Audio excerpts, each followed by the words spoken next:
Hello everyone and welcome to this video on the Toliss Airbus A321 aircraft, where myself, a real-world Airbus A321 and Airbus A320 short-haul family pilot, takes you through some of the features of this aircraft and to give you a bit of perspective on how we operate it in real life and maybe enhance your fun with simulating it at home. I've been flying the Airbus for a few years. I've got a few thousand hours, about over 3,000 hours flying Airbus short-haul family aircraft, including the Airbus A321, which we have here today. I also flew other airliners before that in the real world. I've been playing or using flight simulators at home for over 15 years. It's always been a part of my life, and I just thought it would be fun to combine the two, especially with not a lot of flying going on at the moment, as you can imagine. And this is a relatively new release, this Toliss Airbus A321. You may have heard of it. You probably have seen a few videos on it already.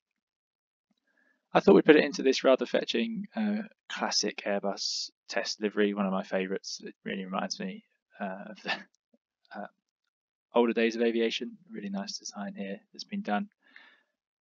And overall, very impressed with the Toliss Airbus A321 in general. So, to start off with, this is how you might find it loaded up once you get into your simulator if you've set it to load up as cold and dark in X-Plane.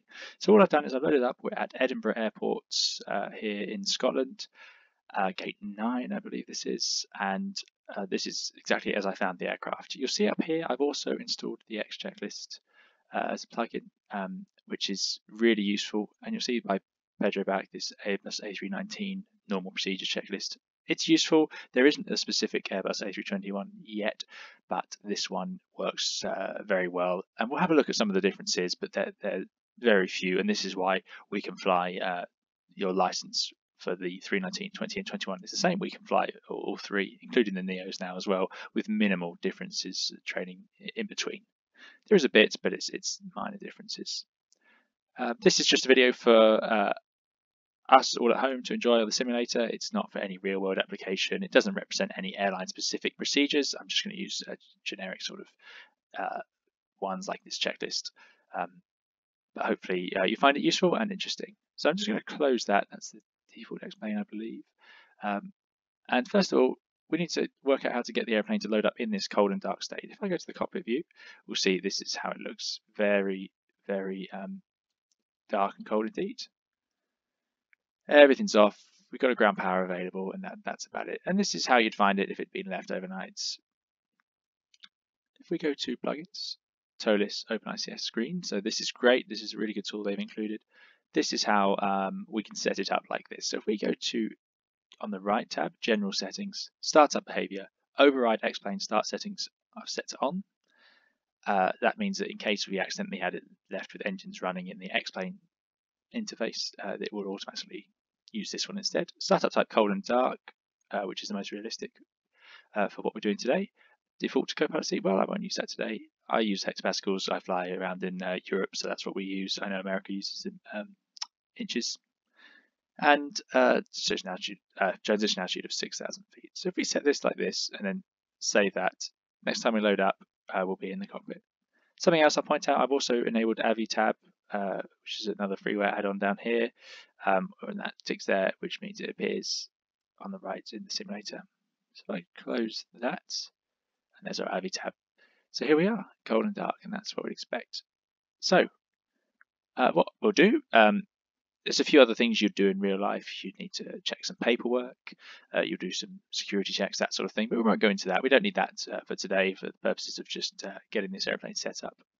So what I will do is I'll pull up the XChecklist. I'll provide a link in the description on how to get this or where to find this. The instructions are great. It's really useful stuff. And we'll just start with cockpit preparation. I've got the checklist set to run without the co-pilot or voice prompt, just so I can run through it myself with you here.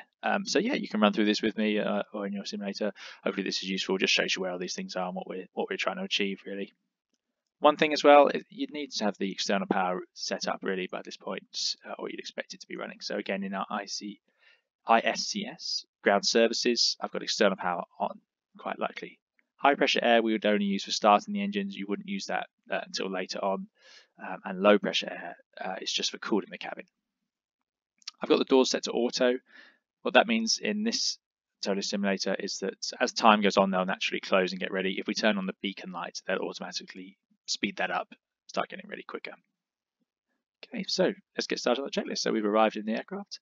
Parking brake set. So we look down on our pedestal, down here. And if I come forwards to where we should be sat, yeah, parking brake is on, set to the right. We can also look up here and we see that we've got some pressure in the brakes. So that tells us the accumulator's been used a little bit, but that tells us we've got pressure holding the aircraft. Normally you'd expect it to have chocks in as well or something like that if it's been left like this. So parking brake is set. And we can tick that. Engine master 1 off, which is down here. Engine master 1 is off. Engine master 2 off, which is down here. Quite obvious really, we want these off before we power on the airplane. Ignition selected to normal, that's in the middle there. And you'll see that it's got 3 positions, crank, norm, ignition start. So we obviously want that in the middle, in normal, which it is. Landing gear lever down, that's up on the center panel. That's down already. Exterior power connect. It is connected. It says available. It's not being used yet. It's just connected. So we can tick that. Something as well the checklist doesn't seem to mention early on. We'd also check this weather radar down here is off. You definitely want that to be off before you're powering on the airplane. Otherwise, it could come alive. It doesn't have any inhibitor. So on the ground, if you turn it on, it will just come on. And you don't want that to be on while people are doing the walk around and so on near the front of the airplane where the radar is located. So definitely check that's off. That's down here, systems 1 and 2. In the middle is off, so that's great. That's set to off for us. And the predictive wind shear is also off. The predictive wind shear won't run unless one of the engines is running as well. But even so, you want both of those set to off while we're here at the gate before powering up. And now we can look at the batteries. Battery 1 on, battery 2 on. So for the batteries, we check that they're above 25.5 volts, and they both are. These displays are always going to be displaying liquid crystal displays. So we can now power it on. Battery 1 goes on. Wait a second. Some of the systems come alive. And number 2 can go on. And here we go. We're starting to see some life in the aircraft. So that's battery 1 and battery 2 on. And now exterior power can go on. Clunk. And that's where things like the cabin will come to life. You'll get all the lights around, lots of fans, lots of noise on the airplane, which the simulator does a great job, I think, of replicating. You hear the fans kicking in. Very noisy on the real airplane, the drone of all the avionics cooling and so on, because there's obviously a lot of computers and lights and so on in a cramped space. Great, so exterior power on. We'll follow that on the checklist. Flaps up. Flap lever is up indeed. Ground spoilers retract disarm. That's in the retract disarm position. Probe window heat auto. Probe window heat here. It's in auto when it's not lit. If you press it, it turns on. Very rare to use that, especially in summer. So that stays in auto. Cross bleed auto. So the Airbus overhead panel is nicely laid out for us. We've got each different system. So if you're looking for anything electrical, it just says there, and we look on our electrical panel. Anything hydraulic related, fuel related, and at the top we've got fire. Bleed is referring to cross bleed, sorry, is referring to an air conditioning feature, which is in the middle here, cross bleed, and it's already set to auto, which is where you'd expect it to be. Just cross bleed is on auto. Annunciator lights test. So the annunciator lights are over here. Annunciator lights, and you can flick that to test and you'll see they all light up. Gives you a good idea that which bulbs should be working on the flight deck. Right. Now, this is a slightly different checklist. In real life, we might do flows. There's some things we do from a checklist, and then some things we'll do from memory, and then a checklist will confirm that we've done those later, as well as the other pilots. But this is quite a good checklist, especially if you're new to the Airbus, and just making sure you've got everything set up. So some things we can do. This would probably have been off in real life, the crew supply of oxygen, so we make sure that's on. But as we go up here, we've got our ADIS data stator. So that's up here, and we can set that to status, which is this one. Doesn't seem to be working. I'm not sure whether that's a glitch or something I'm doing wrong. But no issue. It's not a problem for today. ADIS system stator onto 1. It's just what we'll do displayed up here. And most importantly, here we go. ADIS 1 selected to nav. So we set this to nav, and it starts aligning. You see a little while it's on battery.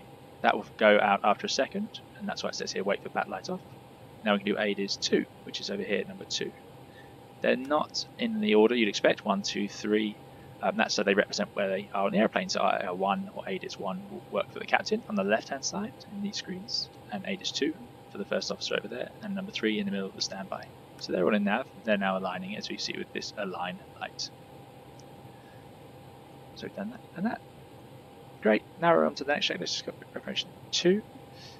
It sort of follows through the flow. So we would normally flow along this panel up here like that. Then we'd go into the middle and flow from bottom to top, and finally on the right, bottom to top. So it's quite similar.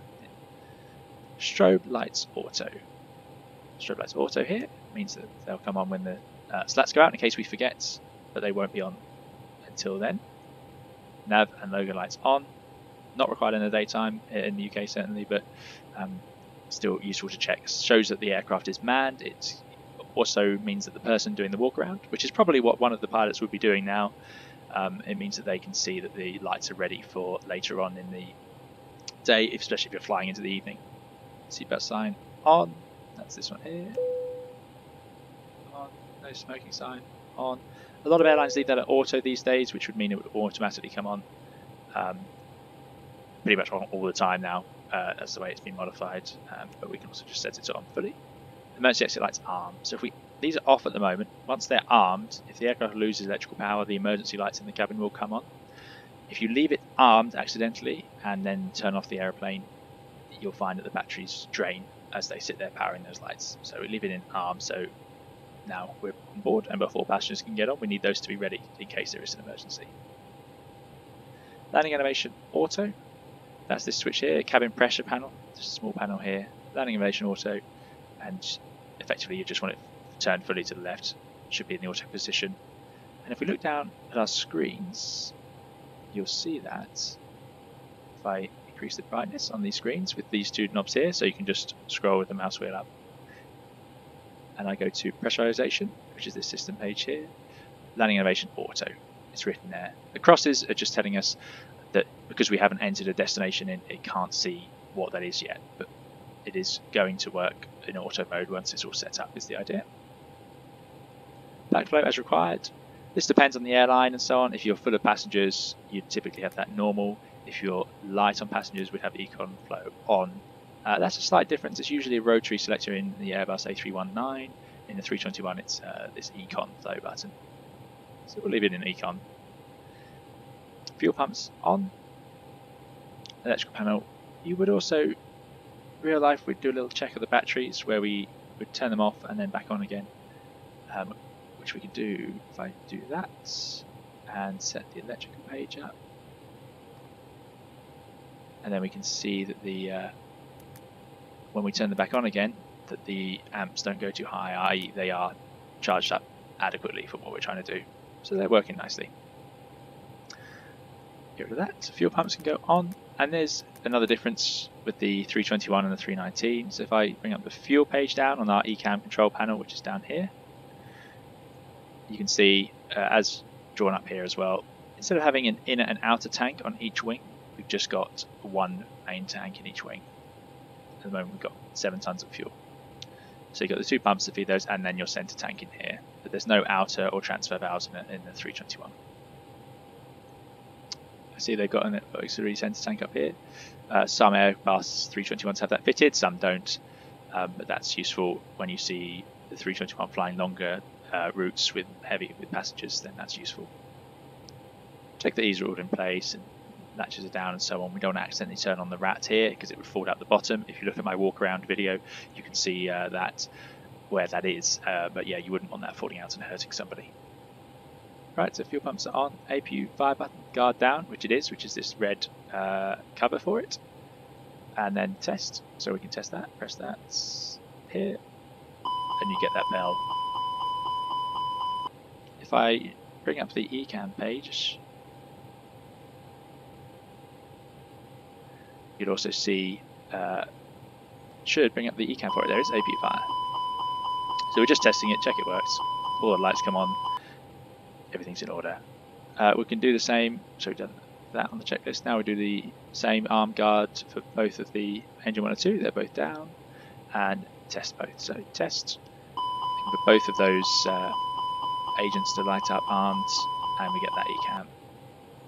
That's engine 1, engine 2, same again. what I can't show you here is that whilst we're doing this, we would also be expecting to see down here the little firelight on these two each side. So if you're testing engine 1, a little red firelight here, and you do a little red firelight there. Ready panels ×3 on. So this is an unusual, it seems to be the way they set up this simulator. Normally these are left on in my experience, but here we go. So you turn this on with this little on-off button here. That's the radio management panel. So this is how we select frequencies, and then which one we are selecting, and then this is how we choose which one we're transmitting on. This is the audio control panel. So that's which one we're transmitting on, which one we're listening to, and the volume. So for now, yeah, that's great. So that's on. It says ×3 because there's 1 for the captain, 1 for the first officer, and if we go onto the overhead panel, there's a third one here, standby. So, next step, if we go down,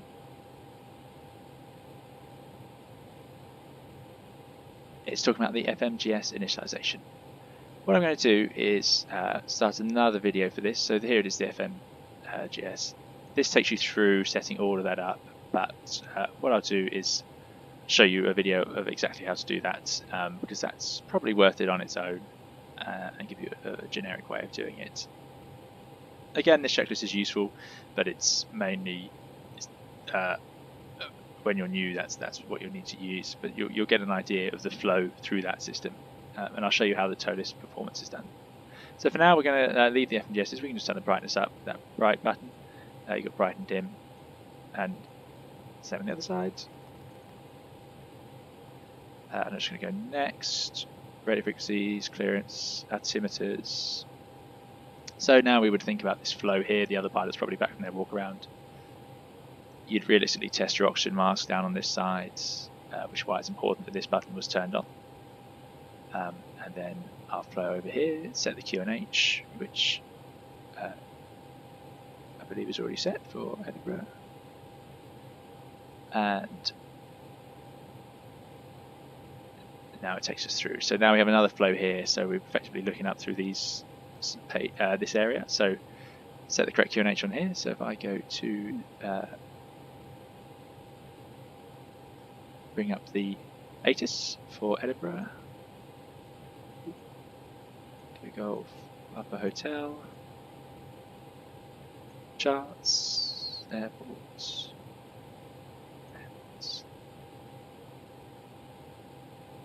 and we look up here, ATIS 131355, so let's tune that in. It's already there, ready for us, that's great. Edinburgh information November, 1400 Zulu weather.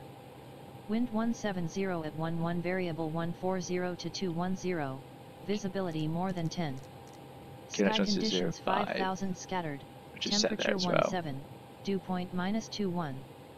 Area QNH 100. Great, so QNH set it there, turn up the brightness of these buttons here on the left, plus and minus. Then checking here, check this is turned on. Sometimes it's left off, or it could be by engineering or something like that, but we want that on. ECAM will tell you, as you can see there, to make sure you have it.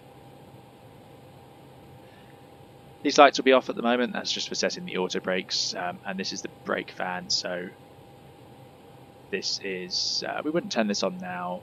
Also we can see our brake temperatures if we look down here, nice and cool, 20 degrees. You don't tend to turn those on stand, you usually do it while taxiing around so that any dust doesn't get in the way of the ground crew doing their jobs. So looking through then, we've got radio frequencies to set, which you'd take from your charts. I'm using the Avitab add-on, which again I'll provide a link for, to get the frequencies and so on. agency clearance, we'd need to talk to air traffic control. Lots of airports let us do this through the MCDU these days, or we can talk to air traffic in whatever way you want to do it, but we'll skip that for today. It's just about setting up the airplane. Altimeter set, so the QNH from the ATIS was 1005 is set. Flight control unit set, so that's up here. Turn the lights back on. So this is the flight control unit. It's talking mainly about the autopilot, and so we're going to set it for what we expect we want. So if we are cleared for one of our SIDs, let's have a look. Expecting Go Sam departure from Edinburgh, I believe. I may have embarrassed myself there. Let's have a look. Departure. Ghost SAM. So there we go.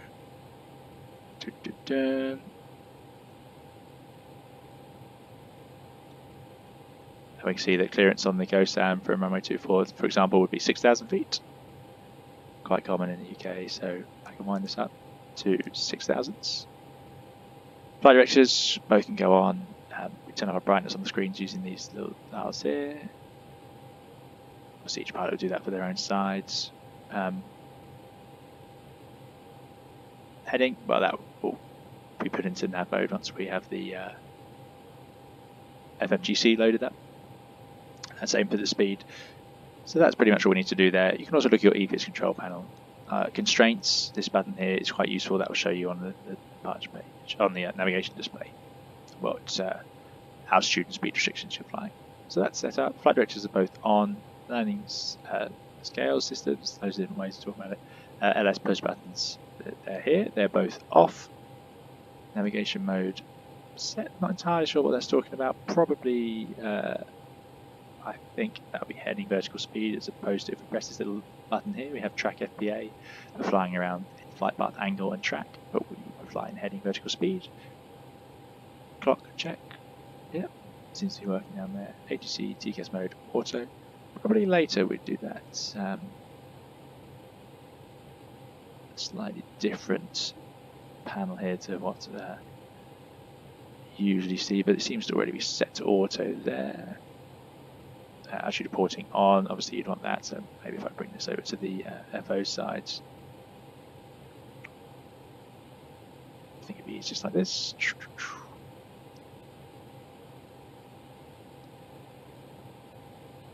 So you see these different options. It's in standby at the moment. As reporting our transponder T only TRA. So system 1, normal, auto, and then we'll turn it on as we taxi out. Pretty reasonable. It's on system 1. So you set it to whichever side is pilot flying, because if it's set to system 1, it means it will take the information from this side, and set it to systems 2, it takes the information from this side. So you want it to be whichever's flying, because if this pilot's flying and they're using autopilot 2, then you need it to be system 2, because that will tie up with their traffic so they can see your altitude so accurately. And just get noticeable steering switch we already talked about, that's up here and is on. APU master on, APU start. So now on the overhead panel, APU panel is down here. APU master switch we can just go on. Got to wait 3 seconds for it to sort of get its thoughts in order, and then you can press the start button. You'd be careful, you wouldn't do that if there was engineering or any other people around the rear of the aircraft. But that's powering up, and if we go here, it automatically brings up the APU page on the systems display. Flap open, that means the little inlet for the APU is now opened at the rear of the aircraft, which you'll see in my walk around video, and then the APU can start up. That's all looking good. It gets quite hot before N1 accelerates, and then the EGT can decrease. That's all the information we get on the APU. Doesn't provide oil or anything like that. That's hidden further in the systems. It does have warnings for those things, but it's not really necessary for us pilots to see it as day to day.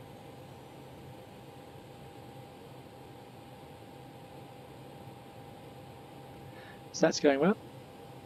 APU master is on. APU starts. Exterior power off. So obviously you'd wait until this is fully started up. So that's now APU available, which is great. So that's up and running. You can see the generator has come online here, APU generator, so providing power. So available, great. So we no longer need the external power. We can't ask the ground crew to disconnect it until we turn it off, otherwise they can get injured. So I'll turn it off. Now we go. There we go. We've swapped over to the APU power. So the external power is now off. It's available, but we're not using it. And if we go to our electric systems page, we can see that external power is there, but it's not connected to our lines or our bus bars. APU generator is, which is great. So now we could ask the ground crew to remove that. So I'll go back to Toliss ground services, external power off. We don't need it.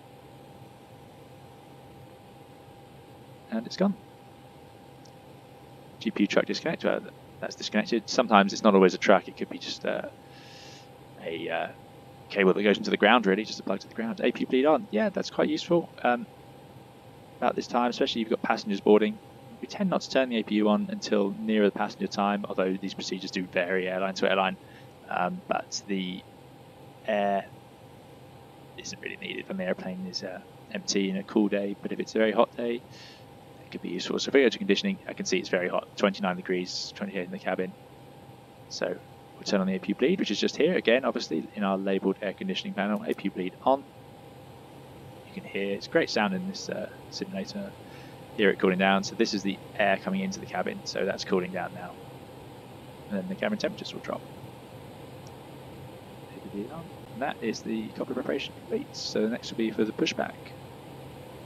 So here we are. We're now in our powered up Airbus A321. We've got the air going. We've got our own electricity coming from the APU, and really all that's left to do is load up the flight management and guidance computer through the MCDU.